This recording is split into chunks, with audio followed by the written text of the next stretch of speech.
Hello everyone, welcome into the final Tactics Explained tutorial video of the series. My name's Ash, Brommer18, whichever you prefer, and in this video today I'm going to explain every single team tactical instruction to you, what each one does, what each number represents, and when and why you should use it. Before we do get into it, just make sure, if you haven't seen any of the other videos, I've got 3 videos talking about all of the player instructions and explaining what each one does. Do go and check that out. The link to the playlist should be in the description down below. If not, there'll be a card somewhere in this video. And with that being said, I also want to talk about my Patreon. I have lots of fantastic, incredible patrons supporting me, and that is what is keeping the channel going. On there, you can get access to lots of great perks and rewards, including my FIFA 23 Tactics package, where we talk about and give ratings and rankings and strengths and weaknesses for every single tactic that we do cover on the channel. We cover lots of realistic, real tactics, as well as a whole bunch of other perks as well, such as Discord server access, exclusive tactics videos, early access to videos, and a whole lot more. Also, go and check out my video games podcast. We've got a few episodes going now talking all things video games, so if you want your fix, you can check that out. The links will be down below. And with that being said, let's get into it. So then, first things first, let's talk about the defensive style. We're going to go through each one here, and I'll tell you what they do and when you should really use them. So first things first, let's talk about drop back. Very self-explanatory are some of these, so I'm not going to go too long about them.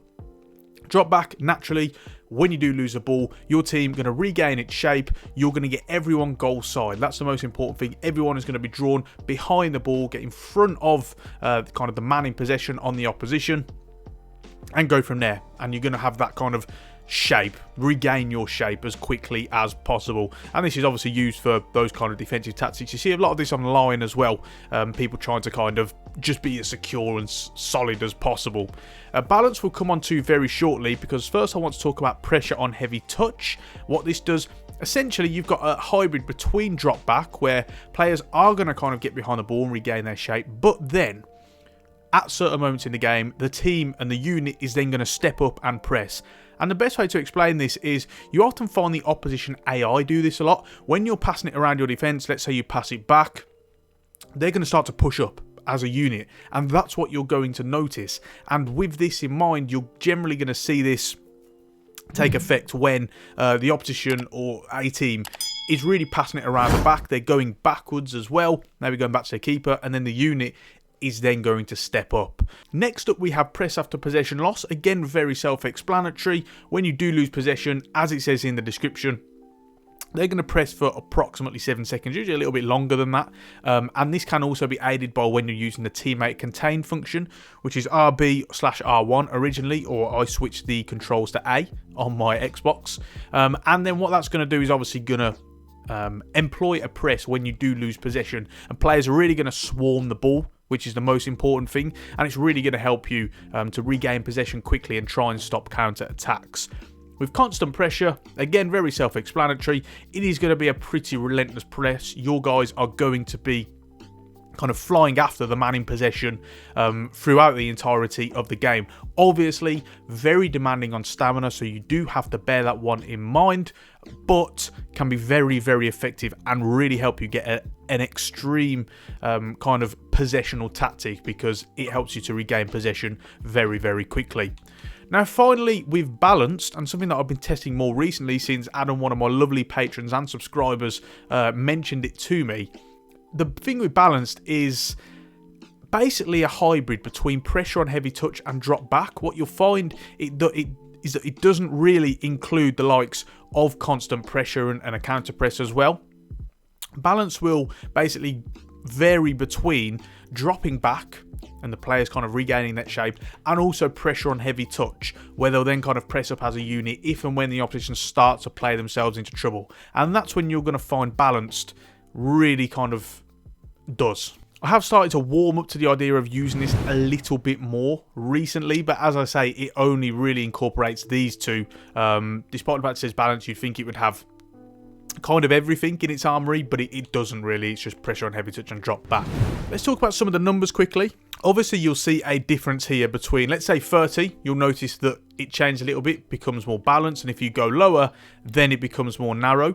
The one thing I will say about like all of these really is What we did at the start of FIFA 23 is we were kind of flicking between specific numbers. So say, for example, we might go from 20, then you might find other ones on, say, like 26. There won't be a difference. You will not notice a difference between those intricate numbers in between the 10s. The only time you'll notice the difference is when you go from 20 to 10 or 20 to 30. So basically every 10. That's one thing I have really noticed, is that basically it's what it was like on the old FIFAs where you had the 10 bars, which we do sort of have here. It's basically like that. So anything in between multiplications of 10, you're not going to notice a difference. So when you are setting these, just go for, say, 10, 20, 30, 40, 50, 60, 70, 80, 90, 100, etc. Otherwise, you're not going to notice much of a difference. And this is the same with, obviously, depth, with defensive width, and also with attacking width as well. Next up, with build-up play, then starting off with slow build-up, does what it says on the tin. Players are going to drop off and show for the ball more within your own half. Worth bearing in mind that build-up play basically means what your players are doing in your half, in your defensive half. Chance creation is then in the attacking half. So that's where it differs. And with slow build-up, you'll notice that, say, on goalkeeper restarts, for example, players are going to drop off into the box and show for the ball, allowing you to play through the third. So it's very possessionally orientated. Fast build-up, obviously the polar opposite. Players are going to storm forward at a quicker pace, not dropping off to show for the ball. Instead, they're going to dart into space a little bit more. They want you to kind of form those attacking patterns more quickly and at a kind of rapid rate.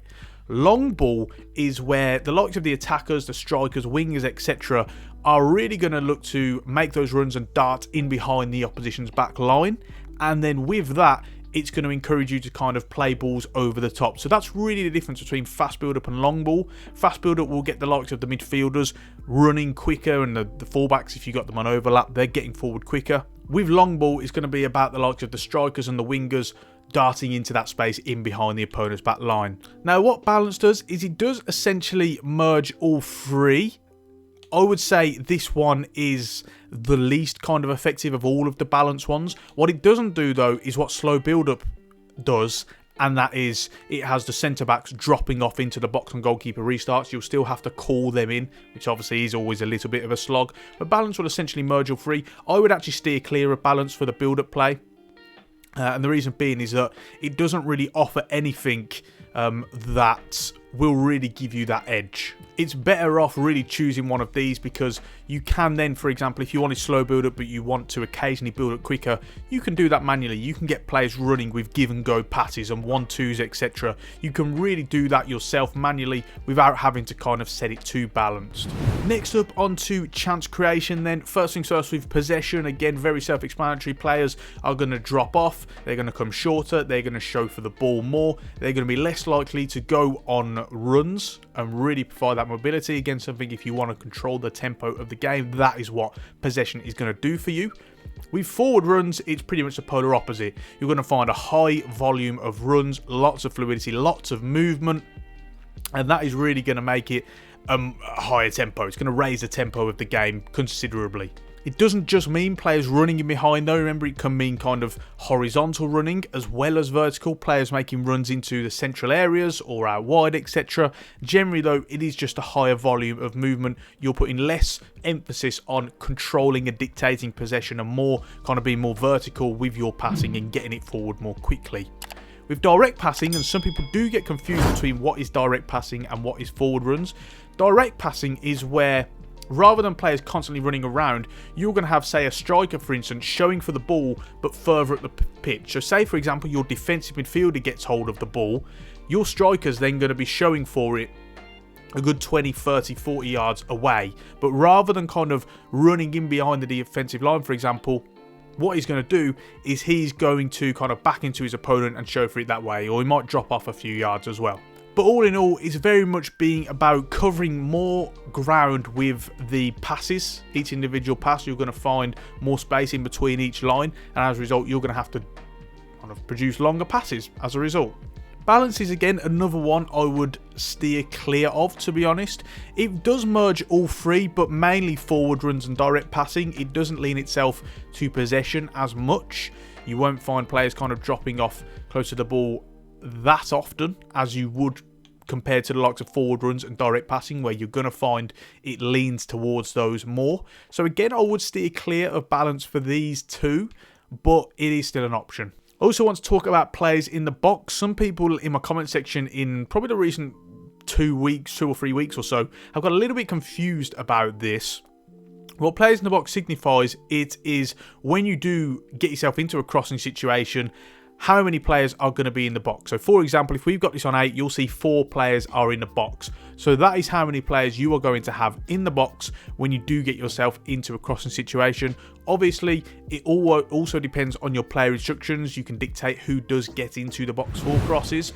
This will overpower that. So if you do have 8 players on getting to the box for the cross for this, but you only have, say, 2 players getting into the box for crosses in the player instructions, a couple of players are going to get in there anyway. So you have to make sure that you're merging those two together so that they do obviously complement each other. And finally, with corners and free kicks events, it's very self-explanatory, but something we really always do. We have this on 4 because it will give you an extra target in the box, but it will leave 2 men back and another man on the edge of the area as well, which is a good number really to protect yourself against the opposition counter-attack. But again, very self-explanatory. It is going to pretty much dictate who gets into the box. If you do have this on 5, then later on in the game you will find your goalkeeper also getting into the box as well, particularly on corners, so do bear that one in mind. Now with that being said, I think we're just about ready to round it off. If you've got any more questions about custom tactics or instructions, please don't hesitate to let me know. I will do my best to answer all of your questions, and obviously go and check out my previous player instructions tutorial videos as well if you've missed them and you want to check them out as well. Hopefully that will help you out. If you haven't found this video helpful, make sure to hit the subscribe button and ring the bell to get notifications every time I upload. You can also join my incredible patrons by becoming a patron yourself. Over on Patreon, get access to a lot of fantastic perks and rewards. And don't forget to check out my video games podcast. The link to that is down below. Lots of great episodes for you on there to catch up on. So talking about the likes of our most anticipated games upcoming for 2023, our top 5 games of all time, all that good stuff. So please do go and have a look. With that being said, we're going to round it up there. Thank you so much for watching, everyone. And until the next video, I will see you soon.